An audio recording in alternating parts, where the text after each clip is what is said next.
நீ பணத்தை தேடி ஓடுறியா அல்லது பணம் உன்னை தேடி வருதா? இந்த ஒரு கேள்விதான் வீடியோவின் உயிர்.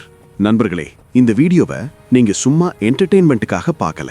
இந்த வீடியோ உங்க வாழ்க்கையில பணத்தை எங்கிருந்து எப்படி சேர்க்கலாம் அப்படிங்கிற ஒரு திருப்பு முனை. ஒரு கேள்வி: நீ பணத்தை தேடி ஓடுறியா அல்லது பணம் உன்னை தேடி வர்ற மாதிரி நீ உன் வாழ்க்கையை உருவாக்குறியா? இப்போ நேர்மையா சொல்லுங்க. காலையில எழுந்ததும் வேலை, டென்ஷன், இஎம்ஐ, செலவு, கடன், இதுக்காகத்தான் ஓடுறீங்களா? அப்படின்னா நீங்க பணத்தை தேடி ஓடுறீங்க. இந்த வீடியோ முடிஞ்ச பிறகு பணம் உங்களை தேடி வர என்ன மைண்ட் செட் வேணும், என்ன சேஞ்சஸ் வேணும், அதை தான் பேச போறோம். நம்பர் 1, ஏன் பணம் நம்ம கிட்ட நிலைக்கிறது இல்ல? நிறைய பேர் சொல்லுவாங்க, எனக்கு வருமானம் கம்மி, எனக்கு லக் இல்ல, எனக்கு வாய்ப்பு கிடைக்கல.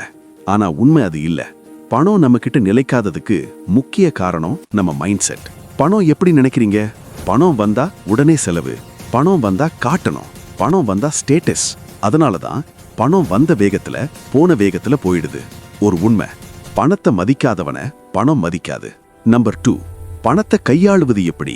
பணம் கையாள்றது பெரிய MBA படிச்சவங்க வேலை இல்ல.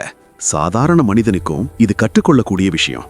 ₹1 வந்ததும் நீங்க அதை 3 பேரா பிரிக்கணும். 1, சர்வைவல் மணி, வீடு, சாப்பாடு, மின் கட்டணம், basic life. Number 2, growth money, கற்றுக்கொள்ள, skill, mobile, internet, business tools. Number 3, future money, சேமிப்பு, முதலீடு, எமர்ஜென்சி. பெரும்பாலான மக்கள் என்ன பண்றாங்க தெரியுமா? சர்வைவல் மட்டும், growth 0, ஃபியூச்சர் 0. அப்புறம் சொல்லுவாங்க, எனக்கு முன்னேற்றம் இல்ல. ரூல்: பணம் வந்த பிறகு வாழ்க்கையை பிளான் பண்ணாத, வாழ்க்கையை பிளான் பண்ணி பணத்தை அதுக்குள்ள போடு. நம்பர் 3, நீ பணத்தை தேடி ஓடுறியா? இந்த கேள்விய நீங்க உங்களுக்கே கேளுங்க. WJD: ஒரே வருமானம், ஒரே வேலை, ஒரே சோர்ஸ். அது போயிடுச்சுன்னா பயம், பேனிக், ஸ்ட்ரெஸ். அதுதான் பணத்தை தேடி ஓடுற வாழ்க்கை. நீங்க வேலைக்கு அடிமை, பணம் உங்க அடிமை இல்ல. பணத்தை தேடி ஓடுறவன் நேரம் இல்ல, சுதந்திரம் இல்ல, மன நிம்மதி இல்ல. நம்பர் 4, பணம் உன்னை தேடி வரணும்னா என்ன பண்ணணும்? பணம் உன்னை தேடி வரணும்னா நீ வேல்யூவாக மாறணும். வேல்யூ என்றால் மக்கள் பணம் கொடுத்து வாங்க தயாரா இருக்கிற விஷயம். உதாரணம்: பேச தெரிஞ்சா கான்டென்ட், கற்றுக் கொடுக்க தெரிஞ்சா நாலேஜ், வியாபாரம் தெரிஞ்சா செல்லிங், ப்ராப்ளம் சால்வ் பண்ண தெரிஞ்சா சர்வீஸ். ஒரு விஷயம் நினைவில் வைங்க: பணம் ஒருபோதும் மனிதனை தேடி வராது, வேல்யூவை தான் தேடி வரும்.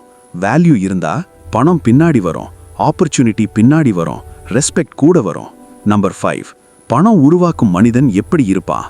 பணம் உருவாக்குற மனிதன் சும்மா பேச மாட்டான், சும்மா செலவு பண்ண மாட்டான், சும்மா நேரத்தை வீணாக்க மாட்டான்.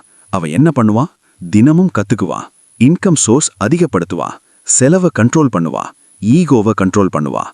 பணம் உருவாக்கும் வாழ்க்கை ஷோ லைஃப் இல்ல, சிம்பிள் லைஃப், ஸ்மார்ட் லைஃப்.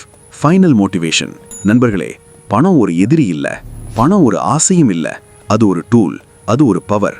இன்று நீங்க முடிவு பண்ணுங்க: பணத்துக்காக வாழணுமா, பணத்தை நமக்காக வேலை செய்ய வைக்கணுமா? இந்த சேனல் உங்களுக்கு ஸ்கேம் சொல்லாது, ஃபேக் ட்ரீம்ஸ் காட்டாது. ஆனா பணத்தை புரிஞ்ச மனிதனா மாற்றும். இந்த வீடியோ உங்களை சிந்திக்க வச்சிருந்தா நெக்ஸ்ட் வீடியோ உங்களை மாற்றும். இதுதான் ஆரம்பம். மணி ஜர்னி ஸ்டார்ட்ஸ் ஹியர்.